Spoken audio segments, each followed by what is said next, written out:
My name is Tamon Hamlet. This is my prediction for the presidential electoral college map. I think I did a pretty good job at coming to the conclusion as why I believe the things that I believe, and we're about to get into it. But before we do, I wanted to do a quick preamble as to why I believe in what I believe. Let's start with talking about polling. Let me be clear, polling absolutely matters. We can't just say all polls are fake news or whatever. Because in 2016, people say this because in 2016 the polls had Hillary Clinton winning, and then she didn't win the electoral college, but she did win the popular vote. So the polls just didn't account for where exactly the votes would end up in each state, and a lot of polls had Clinton winning certain states like Michigan and Wisconsin, and it turned by 6 or 7 points. And then it turns out Trump would win them by a slight, less than 1% of the vote. So people are very untrustworthy to the polls, but the polls are a great indication as to which direction a candidate is heading into it. Of course, polls aren't always accurate. It depends on who the person polling is, what company or program is administering the poll, what is the race, age, and gender makeup of the audience. What type of questions are they asking? Are they likely voters? Because there's a distinction between likely voters and registered voters. What is the margin of error? What was the method that they used to conduct the poll? And what was the general poll size? All these little factors attribute to what could be a very accurate poll or what could be a very misleading poll for what you want to hear.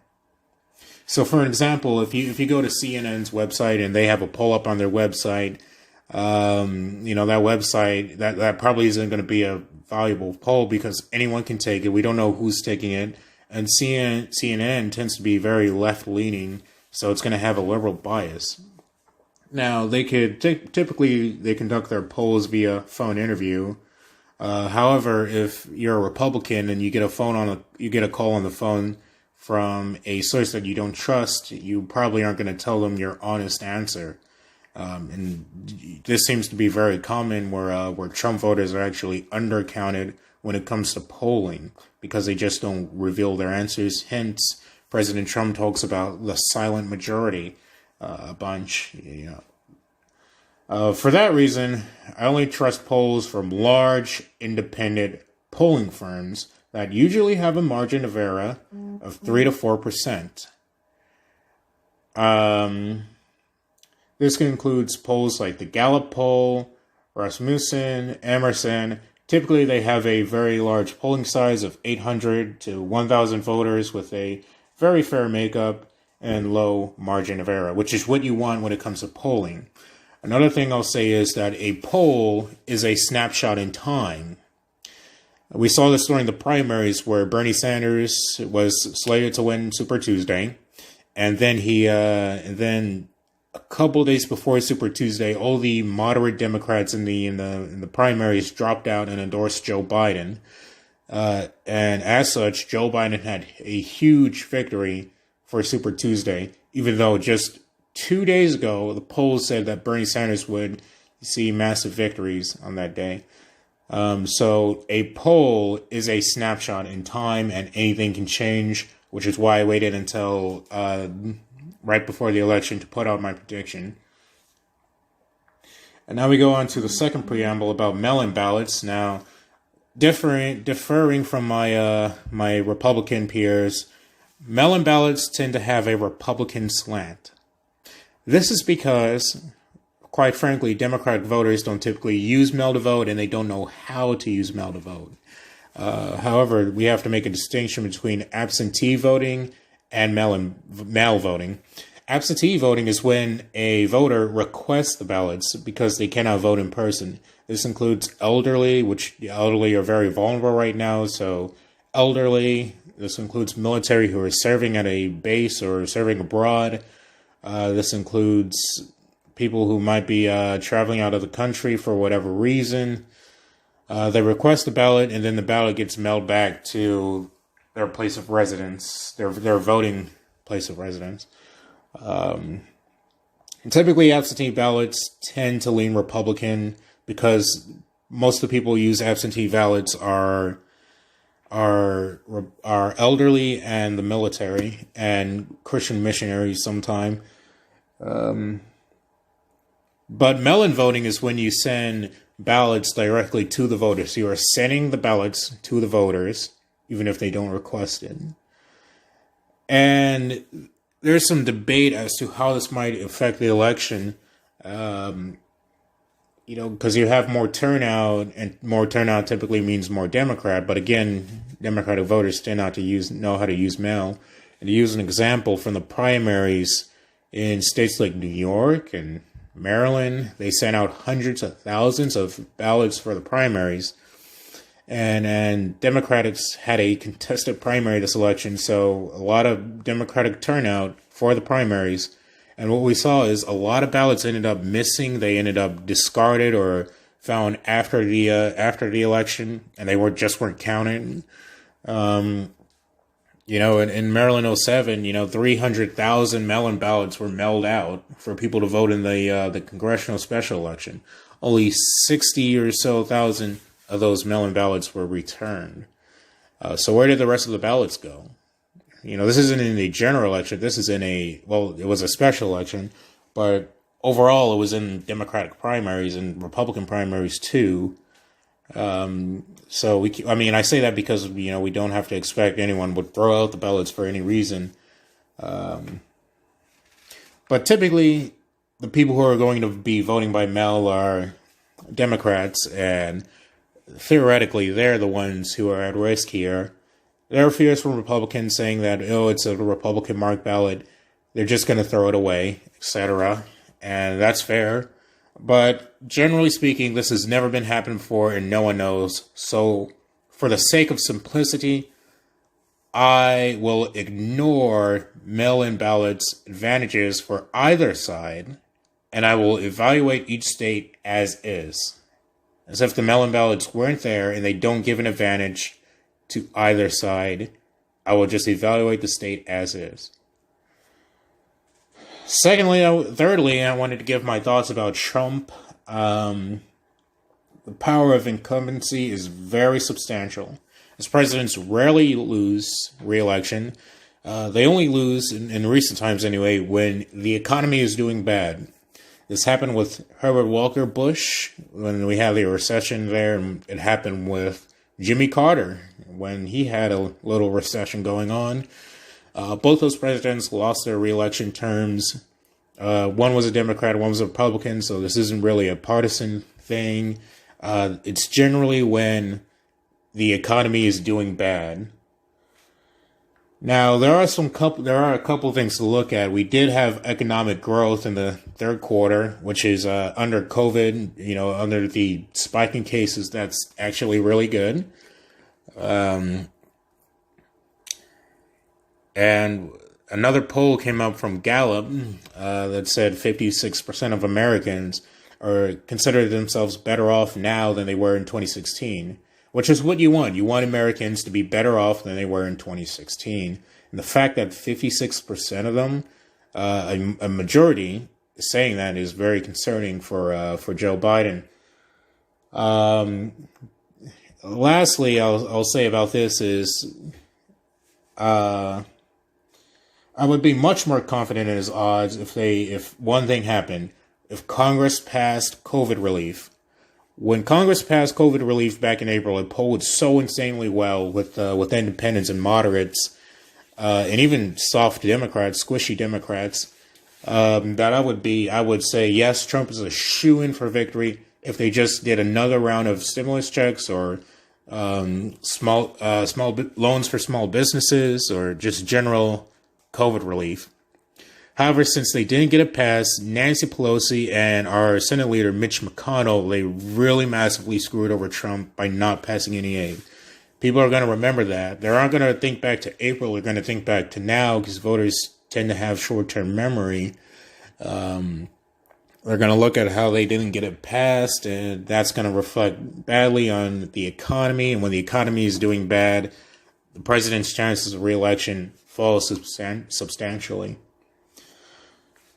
Lastly, I wanted to give my thoughts on Joe Biden. Biden's campaign is essentially running to be anti-Trump, which is, nothing wrong with that. However, compared to Hillary Clinton and Barack Obama, they had an excitement behind their campaigns.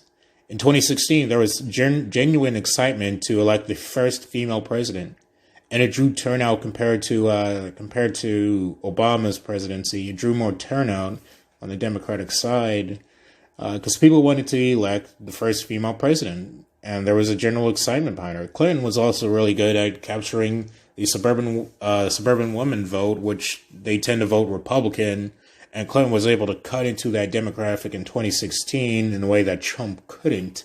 So that demographic was very much in play in 2016. Biden does not have any of that. He has no excitement behind him. He has no really large demographic he can capture. He's the typical old white Republican man, or excuse me. He's a typical old white male Democrat. What he has done good at is capturing the independents and the moderates, which is what he wanted. He wanted to portray himself as the sane, moderate candidate, the sane alternative to Trump, and he's done a considerably good job of doing that, which is why he's been trying to steer away from the image of being affiliated with Antifa or far left or socialists like AOC or Bernie Sanders even. Of course, he's going to need that for their base, but they're probably going to vote Democrat anyway. So he wants to steer clear of those figures, and he wants to portray himself as the level-headed Democrat, which is why he spent most of his time campaigning with his former friend Barack Obama. However, Biden has not have a clean history. One of the things that are very much going to be a surprise to everyone is going to be the black vote. The black vote, hands down, is going to surprise everyone. And I say that because, I'm an African-American man, and just talking to African-Americans, they are put off by Biden's history with the black community. Biden is the author of the 94 crime bill, which led to mass incarcerations of African-Americans for minor drug offenses. People are starting to wake up to that. Trump did a really good job highlighting that in the debates. And I've spoken to people, even people in my own family who are like, they unironically want to support Kanye West. They unironically want to vote third party. Some people don't even want to vote. They just avoid. They just leave the ballot empty, just vote for down the ballot races. Or they just don't vote at all. So that's going to be a key argument against Biden, especially in cities like Philadelphia and cities like Flint, Michigan, and cities like Orlando, Florida. That's going to really cut into Biden's voting base. With the preamble out of the way, let's get into the states and why I believe the way that I do. So I do want to say, get off with the easy ones out of the way. I think Ohio and Iowa will be safely red only because Trump had held those states by a very good margin in 2016. Georgia as well, although Georgia will definitely be very close. I think let's talk about Texas.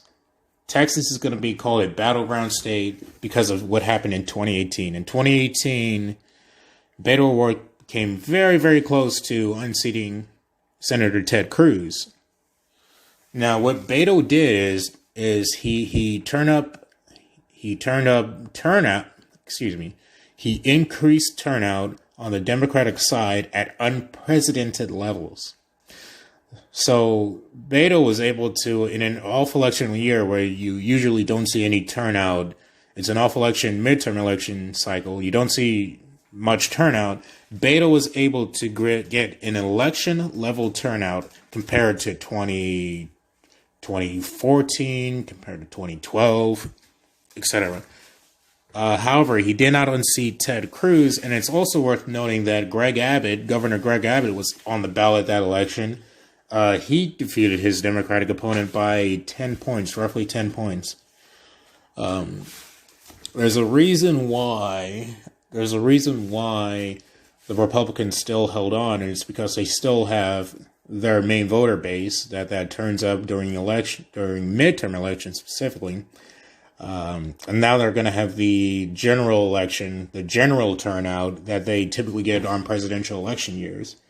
So what Beto did is he tried to tap into the general election turnout from 2016 in order to increase turnout during the midterms.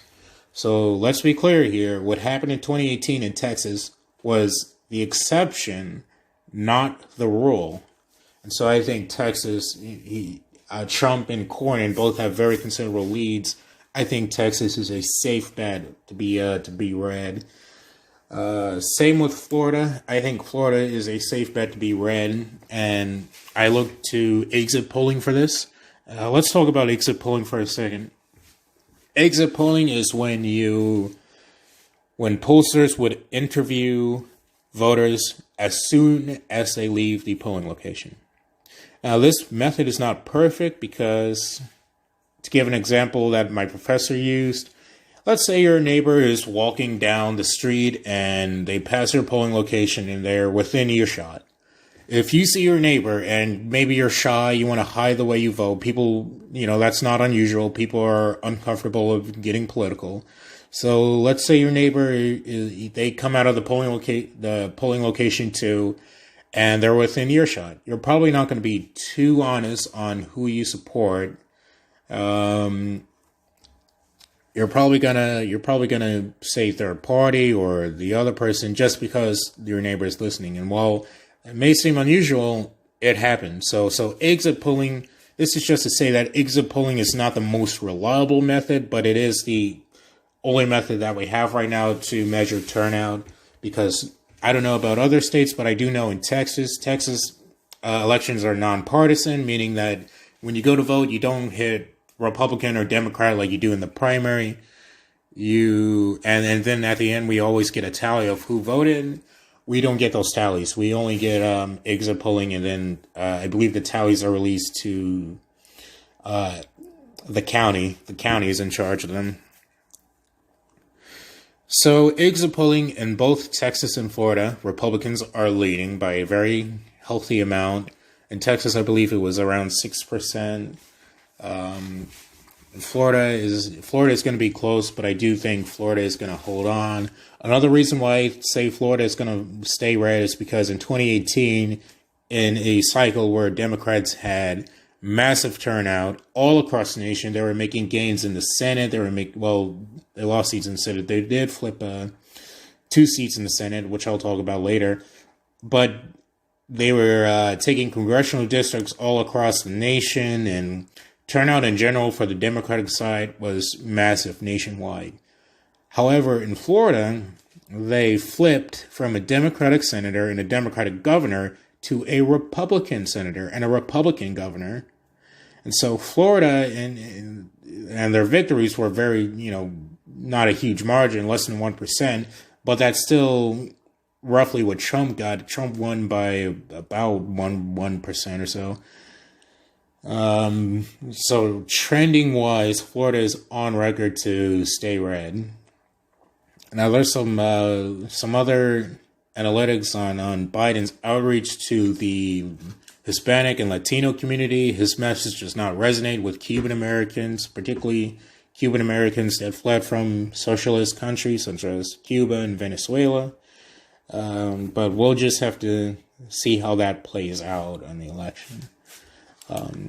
I think in Nebraska, their congressional district 02 is going to stay red only because it did go red in 2016, I believe, and it's currently held by a Republican incumbent. We held it in 2018, so I do think it's going to stay red. I have North Carolina going red only, and it's hard to say what North Carolina will do, but my biggest evidence is that for a special election, a congressional district 09, somewhere around here, it was an open seat, and Dan Bishop was able to win the election with strong campaigning from President Trump. So he was very popular in that district in 2016, it was, in 2018, in 2018, it was only won by about a few thousand votes. So very close race, and with support from the president, they were able to hold on to the district with a very sizable lead, if I remember correctly. However, it could go either way, but looking at polling is very close for both candidates. I do have Trump taking North Carolina. Arizona can go either way. I would say Arizona is a toss-up. And I say that because in 2018, they elected a Democratic senator. But now the president is on the ballot. The president is withdrawals turnout, and we could see bigger turnout in the general election, which is why I see Arizona going red. Some recent polling came out that said Biden had lost his lead, and now Trump is leading in Arizona, depending on what polls you look at.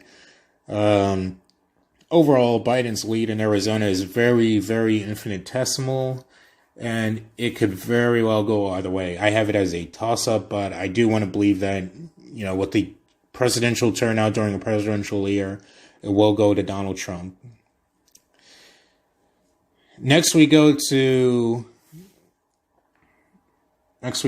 Wisconsin and Michigan. Now, I do have Wisconsin going blue, and here's why. In 2018, during the midterms, Democrats have unprecedented turnout, they have more turnout than they had in 2016. The Senator, Tammy Baldwin, got more votes in the Senate in 2018, off election year. She got more votes in the Senate than Donald Trump got in the general election in 2016. This is the only, if my numbers are correct, this is the only state where, in one of the swing states anyway, where the Senate incumbent got more votes in the midterm election than what Donald Trump won with in 2016. So we got to remember, in 2016, Clinton also suffered from turnout issues. People thought she was a shoo-in, and people stayed home, and I think that was the case for Wisconsin. So just judging on the 2018 performance alone, anything can happen, but I do have it going blue. Polling wise, both Michigan and Wisconsin for Biden, I believe, is around 6 or 7 points, which is what they had Clinton leading with. They had Clinton in both states. Clinton was leading by 6 or 7 points, and Trump carried it by less than 1%. So it could go either way. But just judging by voting trends, I do think Wisconsin will go blue. Michigan can be a toss-up.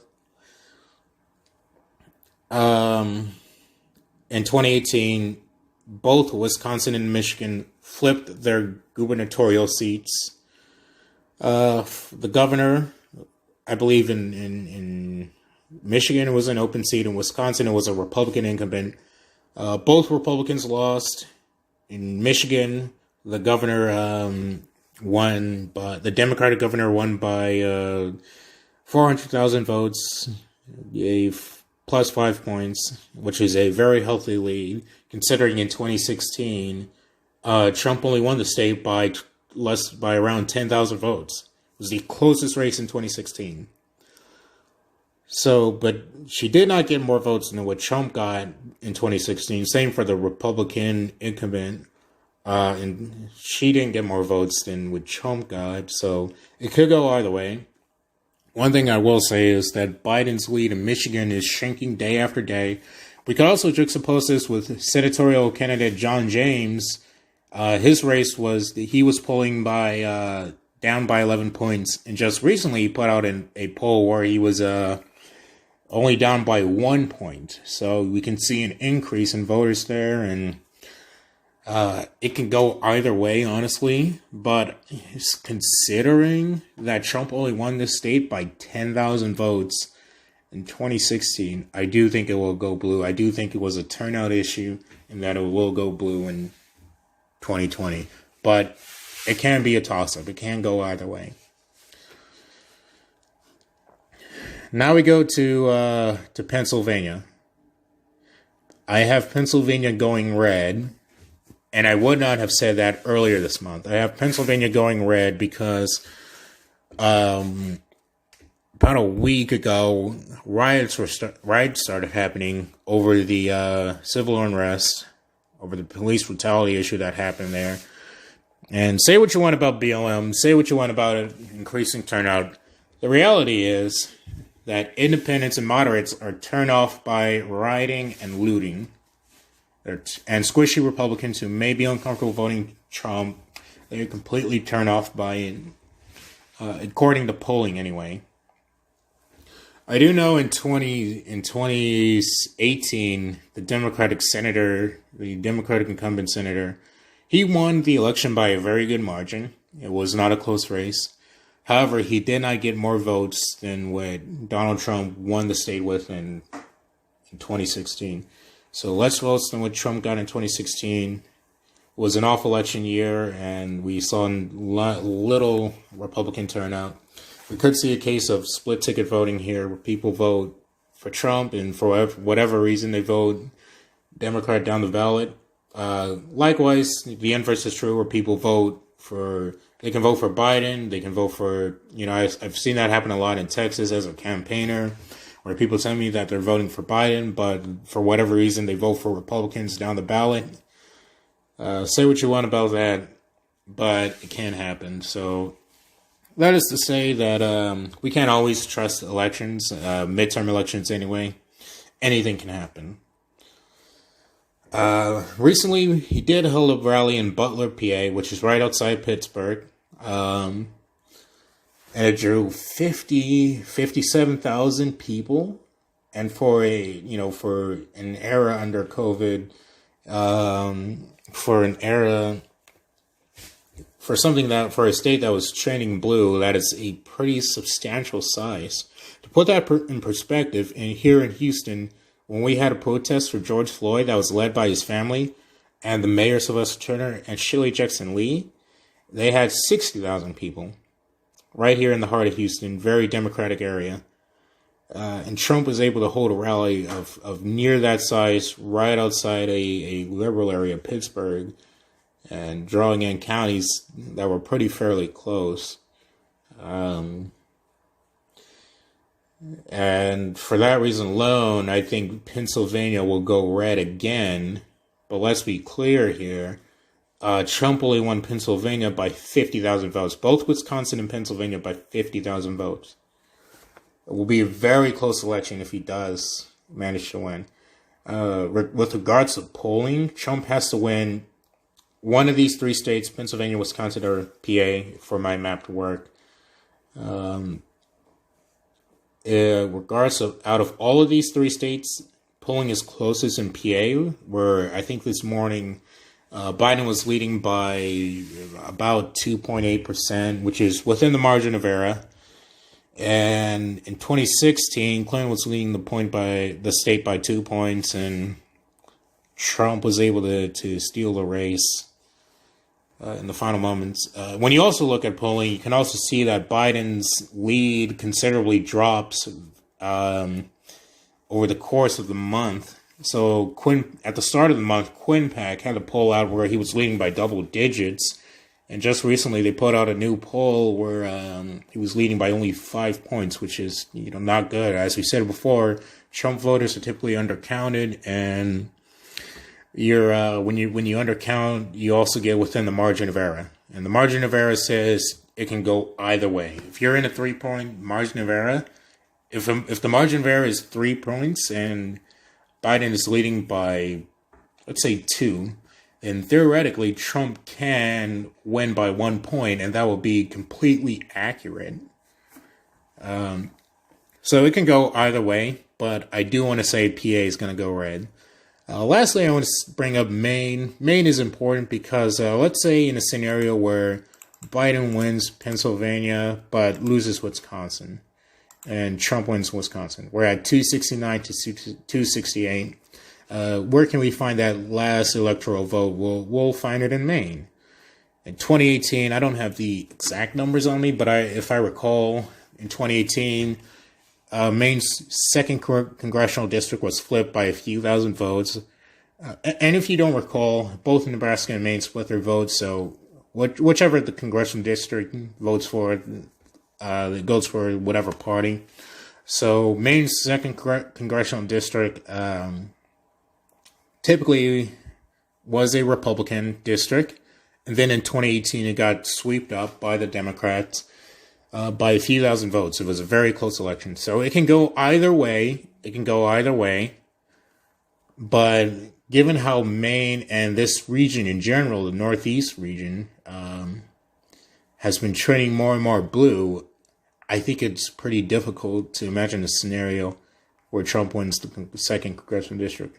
But, in this scenario where he does lose these two states and wins Wisconsin, and then there could be other configurations where he loses other states, and it could be 269 to 269. We got to find that last electoral vote, and it could be very well come from Maine.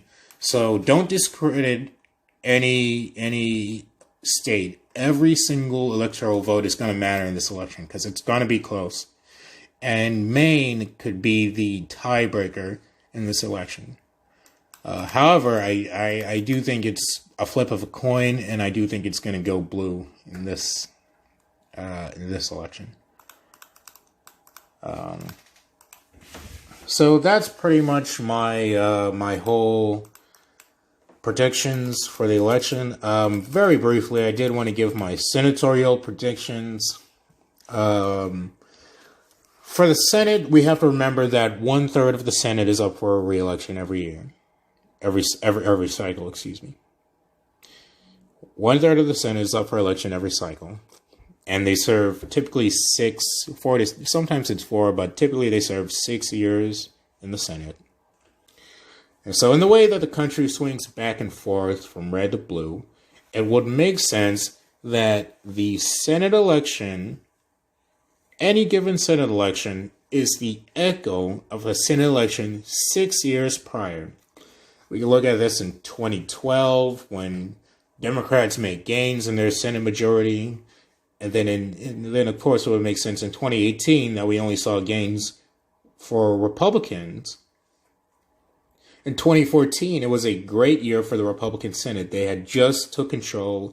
They elected my role model and idol, Senator Ted Cruz, and Rand Paul in Kentucky. The Senate made incredible gains, and Republicans took control of the Senate in 2014. So it makes sense that in 2020, we see a lot of states where the Senate seats are very vulnerable, and Democrats could very well take control of the Senate. Particularly, if I had to pick a few, I think Maine, Senator Susan Collins, and Colorado, Senator Cory Gardner. I think those two are going to be the seats that we lose. So right now, the Republicans have a majority of 53 to 48.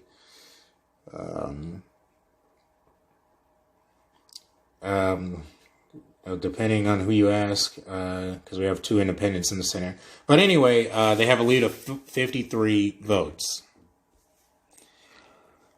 Now, Alabama is, polling-wise, Alabama is said to be flipped red. If you recall, we had some incidents going on there with the Senate race there, and it flipped blue to Senator Doug Jones. So now it's being held by a Democrat. And polling-wise, the challenger, Tommy Tuberville, is slated to win that election, just looking at polling. So let's say Republicans do flip this Senate seat. That will put them at 54. So theoretically, we would only have to hold on to 4 Senate seats. Because remember, the vice president serves as a tiebreaker in the case of a 50-50 split vote. So theoretically, we would have to hold on to 4 Senate votes. So where can we lose those 4 votes? It's going to be either Maine, Colorado. I think those are safe to say we're probably going to lose those. I think Arizona, Martha McSally lost the election some in 2018, and now she's running to challenge her opponent. And it's going to be a toss up. Polling wise, her opponent is winning, but not by a healthy margin, only by 1 or 2% typically. So Arizona's going to be a toss up. We could lose that Senate seat. We can lose Georgia. Georgia has 2 Senate races going on. One regular election and a special election.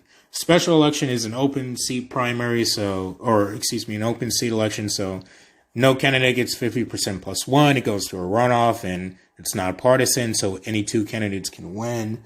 Right now, we have a Democratic challenger leading the polls, and we have 2 Republicans essentially primarying each other and kind of splitting the vote right there.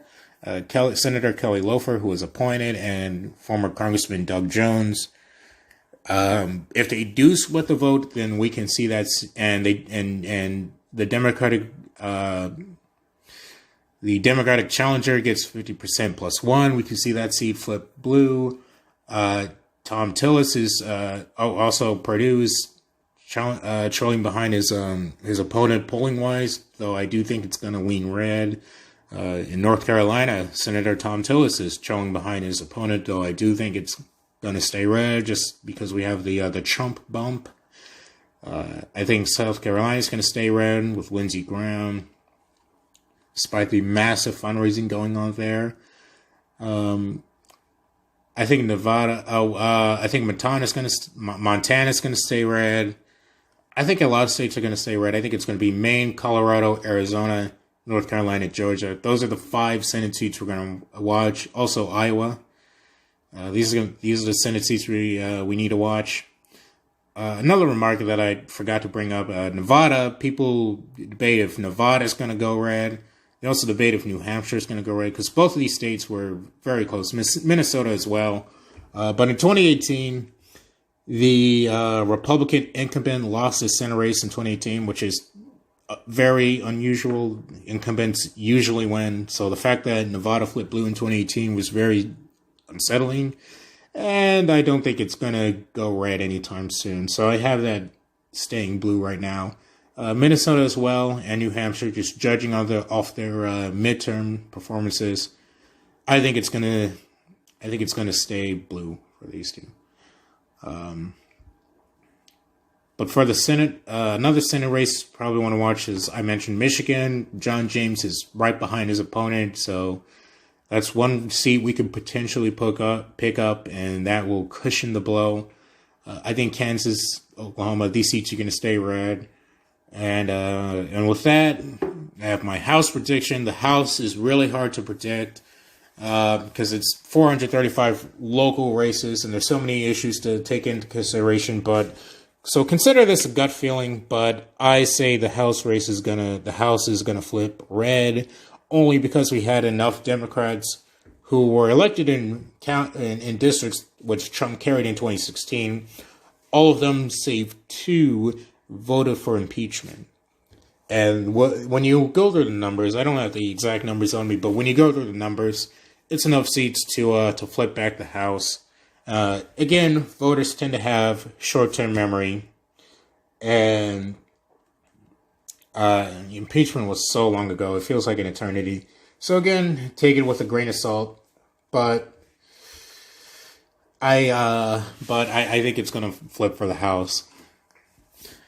With that said, closing remarks. There's a reason why Trump is surging in the polls. Biden has lost his lead substantially, and it's because we are seeing growth, we are seeing economic recovery, and we are seeing cooperation in regards to fighting the pandemic. People are buying into Joe Biden's message, and for whatever reason that may be. So do not discredit the fact that Trump is scarily closing the gap on every single poll compared to a few months ago. With that said, again, this is just my personal prediction.